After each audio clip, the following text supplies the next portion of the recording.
Hi ladies, it's Hillary, owner of Free Babes Handmade and blogger at I'mLikeBrave.com, a blog all about living an uncommon life that you love with your family through entrepreneurship. I personally love having one-on-one coffee dates with other entrepreneurs that I admire, and so I thought it'd be really fun to start a weekly series where I get to interview creative entrepreneurs and you get to listen in. From these interviews, you will learn from their successes and their failures, get behind-the-scenes access to see how they built their business, and you'll walk away with valuable insights that will help you take your business to the next level. So grab a cup of coffee and join the conversation. Enjoy! Hi ladies, it's Hillary, and I am so excited to be here today talking with Jennifer Woodgate, owner of Cuddle Kind. You may have seen her cute knit dolls on Instagram, and her company makes these adorable dolls to sell, and for each one purchased, she donates 10 meals to a child in need. So I'm just in love with her company, and I'm so excited to hear her story. So thanks for being with us today, Jennifer. Oh, thank you so much. It's truly my pleasure. Awesome. So before we hear more about your business, can you tell us a little bit more about yourself? Okay. I'm Jen. I have three little ones. My eldest is Ethan. He's actually not quite so little anymore. He just turned 9. Brooke is 5, and our youngest, Rachel, just turned 3 at the beginning of June. I like to call myself a former PhD, which sounds a bit sketchy. I guess I'm still a PhD, but I used to be in academia. I love ice cream. I love playing with my kids. And our family has started the business, like you mentioned. We started Cuddle Kind, where for every doll sold, we donate 10 meals to children in need. And each doll is ethically produced and hand knit by women artisans in Peru. Oh, that is so awesome. What was your PhD in? My PhD was in kinesiology, and I had a postdoctoral specialization in health promotion. Oh, awesome. Wow, what a shift. Yeah, it does. It feels a bit surreal. It feels like that was another life when I was like teaching statistics. Yeah. So can you tell us a little bit more about how you had the idea to start the company and kind of how you started? Sure. So, like I mentioned, my background is in health promotion, and my husband Derek has his Master's of Science in Nutrition. So, both of us have backgrounds in health. So, once we had the 3 kids, we really just firmly believed that having enough food to eat and enough nutrition to survive and thrive was really important for children. Derek and I watched a documentary on childhood hunger, and that was where we learned the devastating impact of hunger on millions of children around the world every year. And after we saw that, we were really shaken up by it. It broke our hearts, and we were inspired to help. So the next day, we were talking to our son, Ethan. I think he's a very picky eater. He probably wasn't eating enough food. And I think I cliche told him that there's children that don't have enough food to eat in the world. And he's a very sensitive soul. And I remember him just being traumatized. Like he was so shocked and said, "Wow, Mom, we have to do something about it." And Derek and I kind of looked at each other and we were like, you know what? You're right. Like it's one thing to be devastated that children are dying, one thing to be sad about it, but you're right. We should do something about it. So I think in reality, that was the day that Cuddle Kind was born. And yeah, so our family has really been integral in inspiring us to start Cuddle Kind. Wow, that's an awesome story, especially having your child's little heart involved in the mission of the company. I love that. Oh, thank you. And I feel like that this is just I'm like already getting emotional just because I just got back from Haiti and I saw like firsthand, like you see all around you, the impact of hunger. And when you're not Yes. in another country, you don't really understand it. But when you're there, you see like 16-year-olds, 18-year-olds who look like they're in 7th grade because they've been malnourished their whole life. And I think too, once you become a mom, I don't know if it was like that for you, but for me, you care about your own children, but you start to care more deeply about all children. And we do, like, we believe that all children should have enough food to eat. And it breaks my heart for those children and for their moms. Like, imagine being the mom of a child and having to see your child starve because you can't give them enough food to eat. I think that's really sad. And we also know the power of meals, that it not only provides them nutrition so they can help fight disease, but it also helps break them out of the cycle of poverty. Mm-hmm. So it's also that chance for children to sort of better themselves and have a better life. I love that. How awesome. Yeah. And also, I just have to say, I think what you're starting in Haiti is amazing. I've been reading about it on Instagram, and I love that. We actually sponsor 3 orphanages in Haiti Oh, through our wow. giving partner is one of them is Children's Hunger Fund. Uh-huh. And so we fully sponsor all the meals at 3 orphanages there in Port-au-Prince.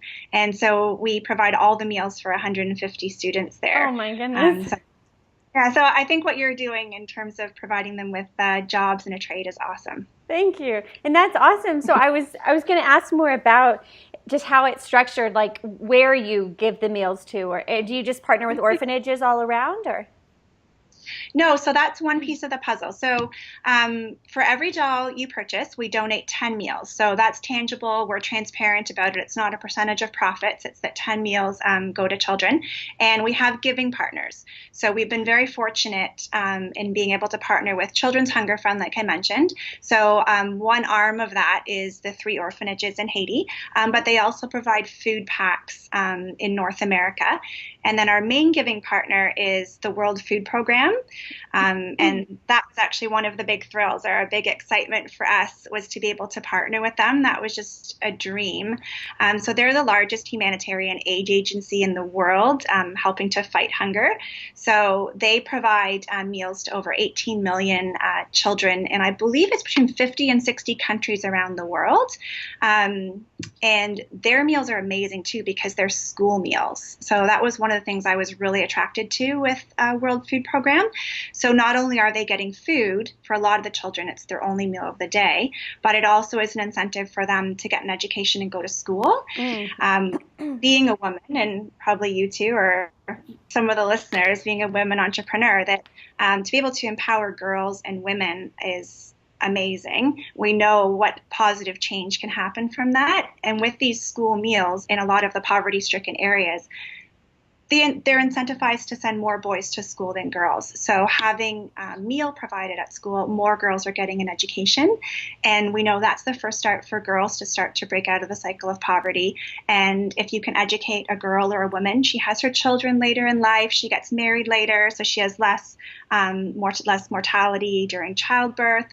And then her children do better, and it just starts to build the community from there. So I thought that was sort of beyond meals, that they're getting food, but they're also getting an education and feeling valued. So I love that about the World Food Program.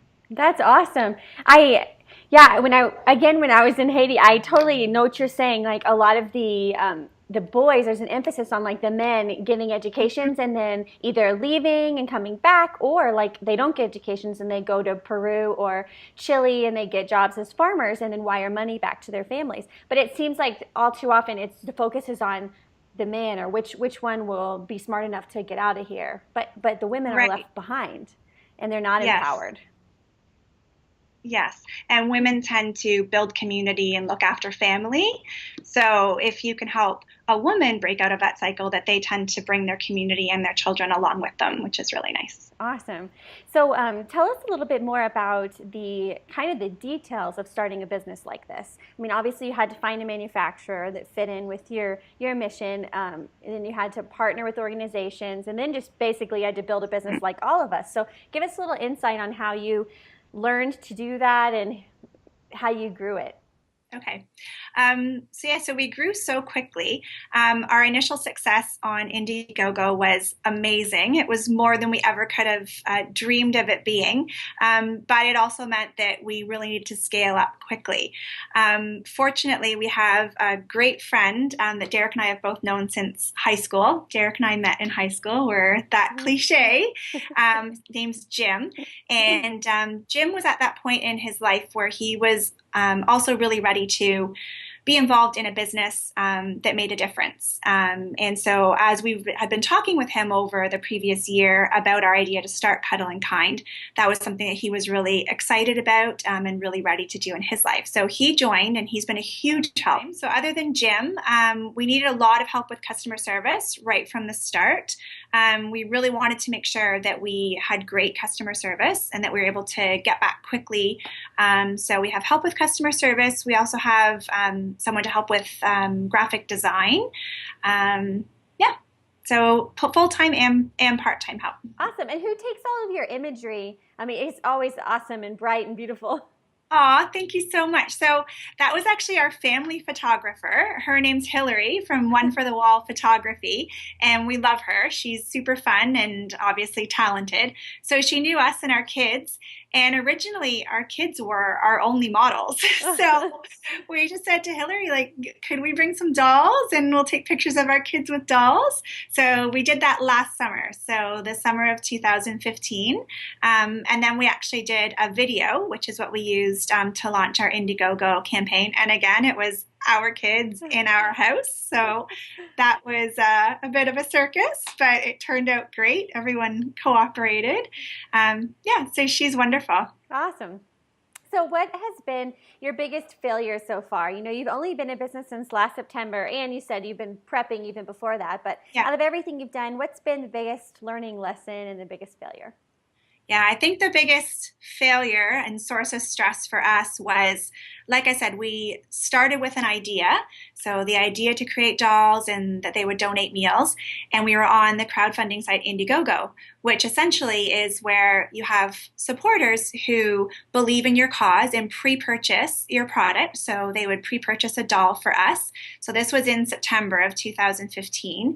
And then we had to try to actually translate that into reality.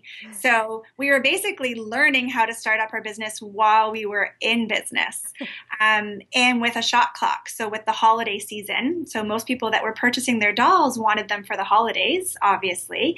So it was just a huge scramble in trying to work with our partners in Peru, and trying to get dolls up for the first time from Peru. So our dolls have so many details. Like I said, they're hand knit. So they take a very long time to knit. And shipping can be crazy trying to get from Peru. We're in Canada, so trying to get all the way up to Toronto. Oh, wow. That was really challenging. And I think what we learned from that was to communicate. So our supporters are amazing. They're probably the most understanding, compassionate people.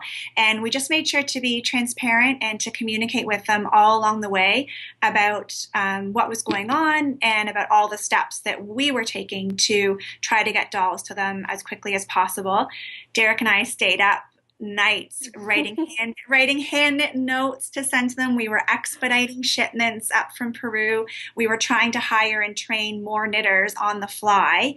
So that was probably our biggest failure and learning experience, but it was essentially just that notion of trying to translate this idea that was amazing that we had such success with it and so many people liked our idea into actual product.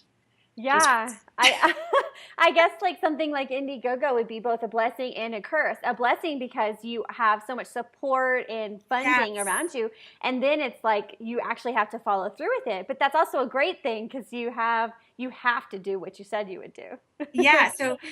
We ended up with over 4,000 orders. Wow. We surpassed our funding goal on the first day, and by the end of our 7-week campaign, I think Derek told me we were at over 1,000% of our funding goal.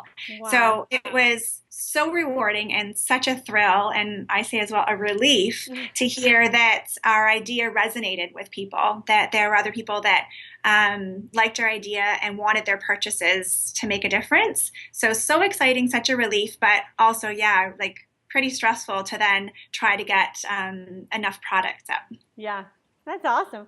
So what would you say has been the best business decision you've ever made?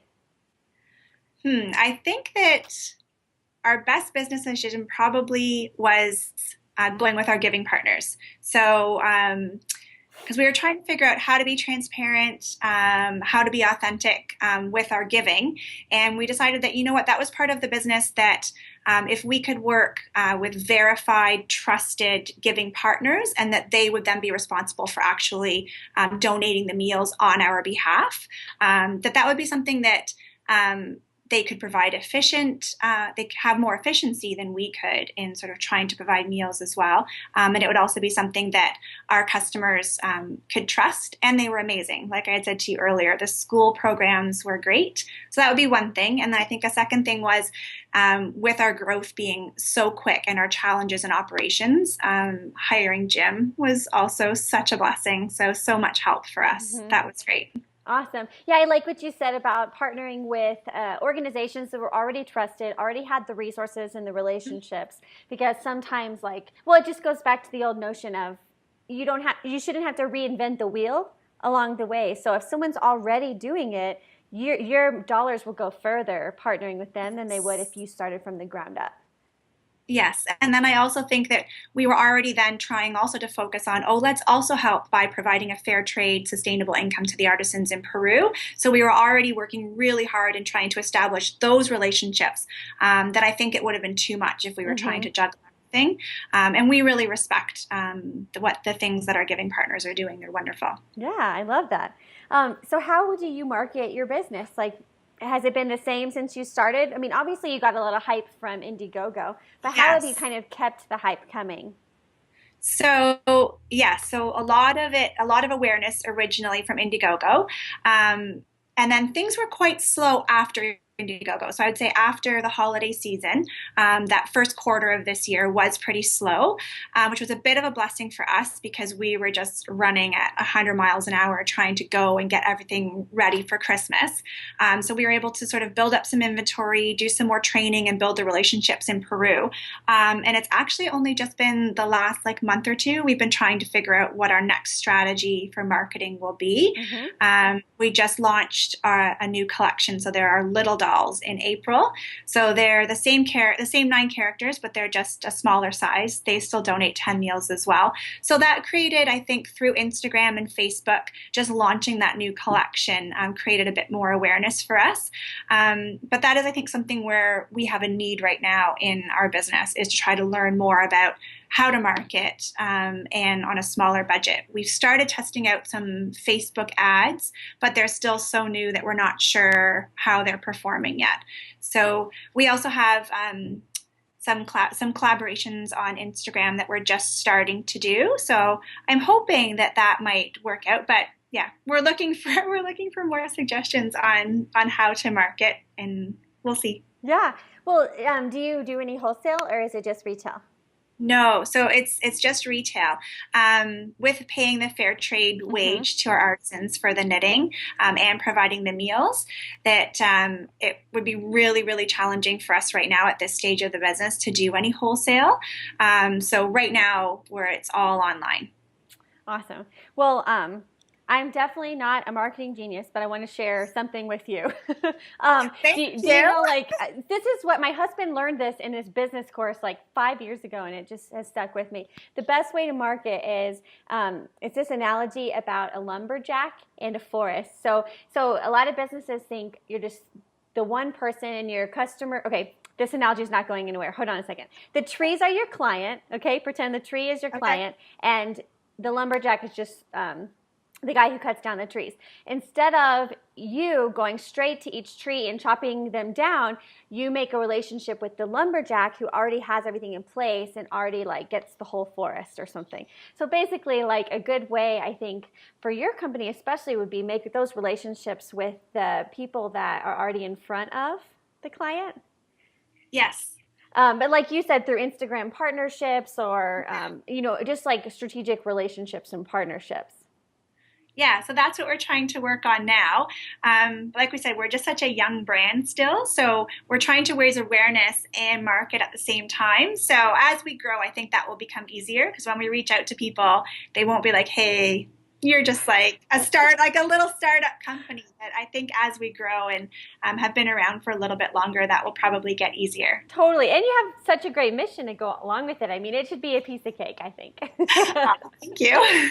This is exciting. Okay. So if you were to teach us a college course about entrepreneurship, what would be the title of the course, and kind of what would you teach us, and can you give us a little mini lesson? Well, I have taught college courses. Oh, yeah. But not in business at all. I would not teach you any research methods or statistics or anything like that, I promise. I think what I would probably try to do would be to teach something around social business. I've learned a lot, so I've researched a lot about social business, read a lot of books, and I think that there's a huge potential there for businesses to do good. So for customers to be able to make a difference with their purchase, and for business owners to be able to help in some way while at the same time, so to do good while at the same time building their business. Alongside that, I think too, our values, so our family's values and mine and Derek's values, are really at the heart of Cuddle Kind. So I think part of that, with it being a social business, would be how to really instill your values into your business as well. I love that. I just read an article in, I think it was Entrepreneur Magazine, and it was saying there's just a huge shift in business now that consumers want to buy a product with heart behind it, and a product that's giving back. Just like, Method. That's a nice way. Yeah, Method, the brand of soaps at Target. It was stunning, that company. Like, they're a B corporation, which is like the new corporation that means you have to give back your profits. And the millennial generation, they say they want to find jobs with companies that give back. And so there's just this huge movement, I think, towards companies that have heart and not the old type of companies that are just about profit. Yeah, well, I know from my perspective, like as a mom, I was always looking for gifts for my children or toys for my children that had some more meaning. They get so many toys. So I was always looking personally for something to give as gifts or for my kids that could make a difference. And with our dolls, we find parents are telling us that they can be a talking point for their children as well. So it's a way to start a conversation with your children about how one person, one purchase, or one child can make a difference. So yeah, we think that's great as well. Cool. So what has been your best resource so far about just learning to do business? Like you said, you work with your husband. You guys have just been researching and learning from scratch. But what's that one thing that stuck out that's really made an impact in what you know about being a business owner? Yeah, so Derek and I work together, which, has been great. We've studied a lot of other social businesses as well. There's a book, I think it's called Start Something That Matters, and that was written by Blake Mycoskie. He's the founder of Tom's Shoes. Okay. And so I think he was probably one of the pioneers of social business. He started the one-for-one giving model with his shoes. And that really inspired Derek and I to realize that if you want to help, you don't have to start a charity. I think that really wasn't in our personality, or we saw some of the drawbacks of a charity is that it isn't necessarily sustainable because you're always relying on donations. So it really sparked in us this idea that if you can provide a product that people love that also gives back, that it creates sort of a sustainable model of giving. So for Tom's Shoes, it was they give a pair of shoes for every pair of shoes sold. That we adopted that with our idea that was that we could donate meals, which is how we wanted to help with every doll sold. So I think that book and lots of other books, Muhammad Yunus has a lot of books on social business that we read. I think a lot of our resources came from just reading a lot of business articles and a lot of books on social business. I think it gave us a bit more confidence that our idea wasn't so crazy. There were these trailblazers before us who also thought that maybe this was the time, like you said, maybe this is the time when a social business that has giving at its core can really resonate with consumers. I love that. What is your favorite quote? Our favorite quote is by Gandhi, and it's "Be the change you wish to see in the world." We really like that one. I love that one too. If you could have lunch with any entrepreneur, who would it be and why? I think I have a tie.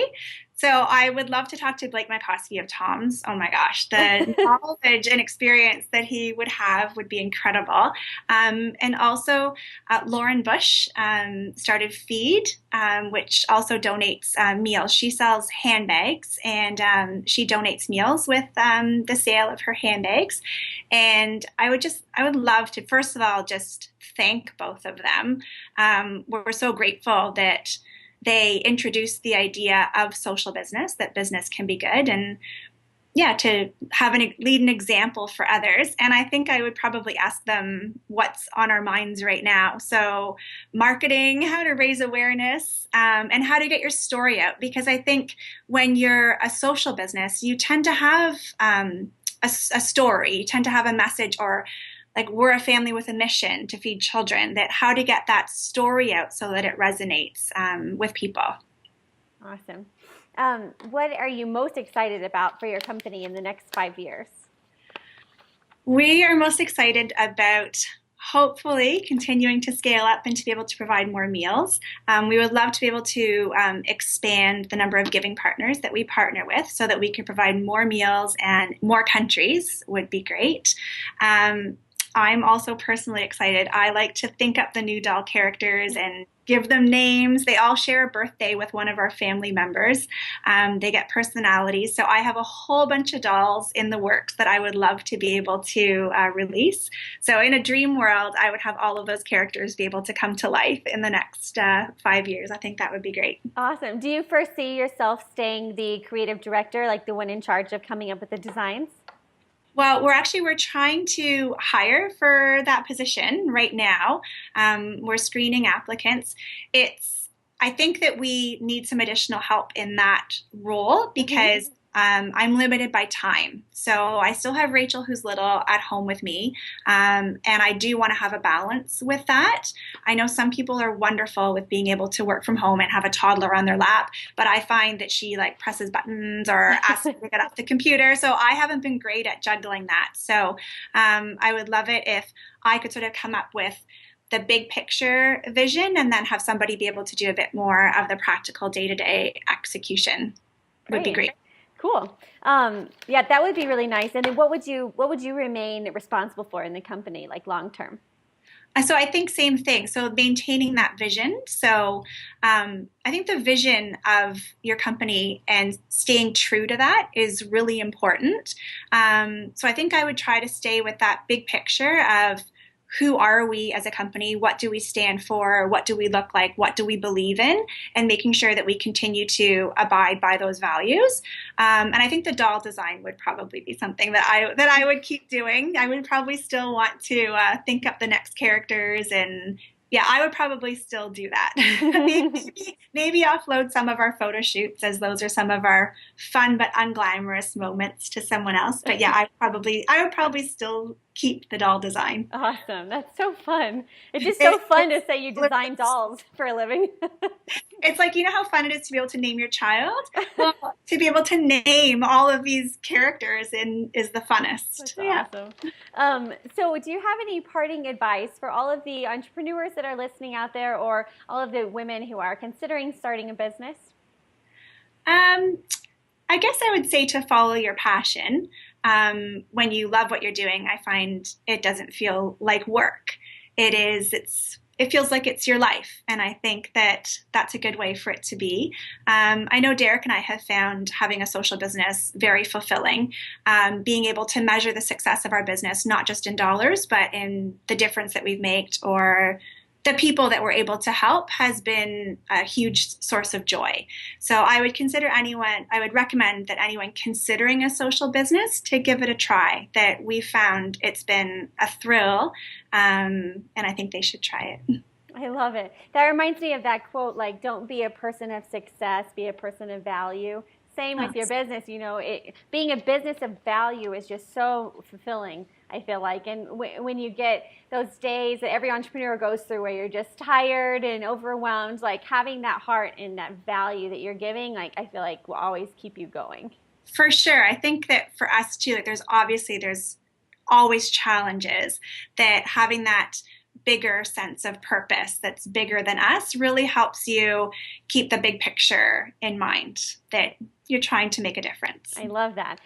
So where can we find you on the internet? Yeah, so on the internet, we are cuddleandkind.com, and our Instagram handle is @cuddleandkind. Awesome. You don't happen to have any dolls around, do you? I totally do. Do you want to hold on a second? Yeah, can we see them? Okay. Oh, cute. Okay, meet Isla the mermaid. The mermaid. This is my daughter Brooke's favorite. I think I told you at the beginning. She was like, we must make mermaids. So she shares a birthday with Brooke. Yeah. And her favorite quote is "throw kindness around like confetti," which is totally Brooke. And she likes to ride on dolphins, which is also totally Brooke. I love that. This is Benedict the bunny. He's our little like hipster bunny. He's got a little pom-pom tail. And this is Chloe. Oh, and they all come with little tags and stuff. I don't know if they Did each it come tell with their like, story? yeah, they have a little bookmark. Like Chloe the bunny is leave a little sparkle wherever you go. So she's got a birthday. It's our niece Ivy's birthday. Cute. And this is our son Ethan's favorite. This is Everest the penguin. 6 of these are in his bed. So yeah, lots of dolls. So these are all the big ones. And then we have the little ones as well, which are super adorable. So you just have 4 right now. No, we have 9. I just Oh, couldn't okay. I just couldn't bring them all over. Oh, they're so cute. I love them so much. Thank you. And then, yeah, we are, like I told you, I love developing new characters. So we have also lots of prototypes in here that I was like, no, don't bring the prototypes over. But we're going to be launching a new character at the end of the summer, which will be really fun. Oh, goodness. Yeah, well, I hope everyone watching goes and follows you on Instagram so we can all stay updated for all the amazing things you're doing. And just thank you so much for sharing your story. I just have loved getting to hear about how you started your business, but most importantly, the passion and the heart that you have in your family and in your business to change the world. So thank you so much, Jennifer. Thank you so much for having me. It was a pleasure. All right. Bye. Bye.